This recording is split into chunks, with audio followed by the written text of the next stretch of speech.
মাংস বা কুকুৰাৰ পেশী ৰন্ধাৰ প্ৰক্ৰিয়া জানানে? হয়, সঁচা। ৰান্ধিলে ইয়াৰ সোৱাদ বাঢ়ে। কিন্তু একমাত্ৰ এইটোৱে কাৰণ নহয় যে আমি খাদ্য ৰান্ধো। আমি পেশীবোৰ ৰান্ধো ইয়াৰ সকলোবোৰ সংযোগী কলা কোমল হ'বলৈ আৰু একেবাৰে হয় মাংস সিজাবলৈ। এই সংযোজী কলাই হ'ল সংযোজক কলা। তুমি জানানে মানৱ দেহৰ একমাত্ৰ তৰল কলাবিধ কি? তুমি নাজানা? মই কৈ দিওঁ, এয়া হৈছে তেজ, এক প্ৰকাৰৰ সংযোজক কলা।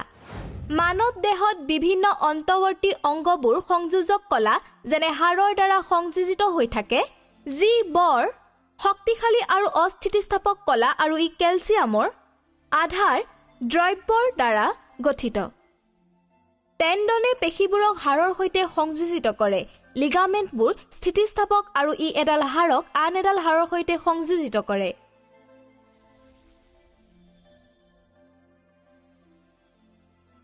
তেজ এক তৰল পদাৰ্থ প্লাজমা আৰু ৰক্ত কণিকাৰ দ্বাৰা গঠিত, যিবোৰ হৈছে লোহিত ৰক্ত কণিকা, শ্বেত ৰক্ত কণিকা আৰু অনুচক্ৰিকা।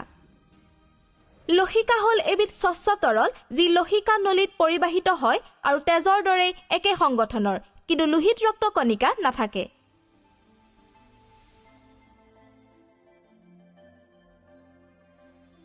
উপাস্থি নাকৰ শীৰ্ষ আৰু বহিকৰ্ণত থাকে, যি স্থিতিস্থাপক।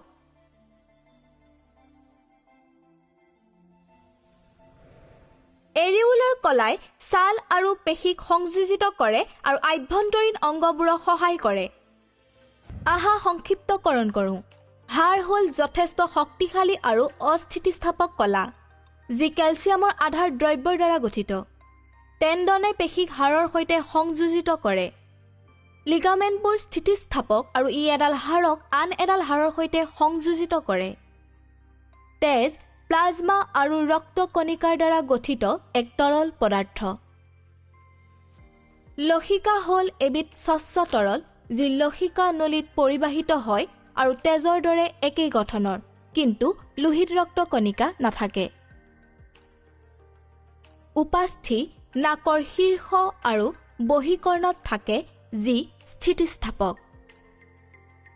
এৰিউলাৰ কলাই ছাল আৰু পেশীক সংযোজিত কৰে আৰু আভ্যন্তৰীণ অংগবোৰক সহায় কৰে। এই যাত্ৰা বৰ দীঘলীয়া আৰু আকৰ্ষণীয় আছিল। তুমি জানানে আমাৰ দেহত বাৰ্তা এঠাইৰ পৰা আন ঠাইলৈ কেনেদৰে গতি কৰে?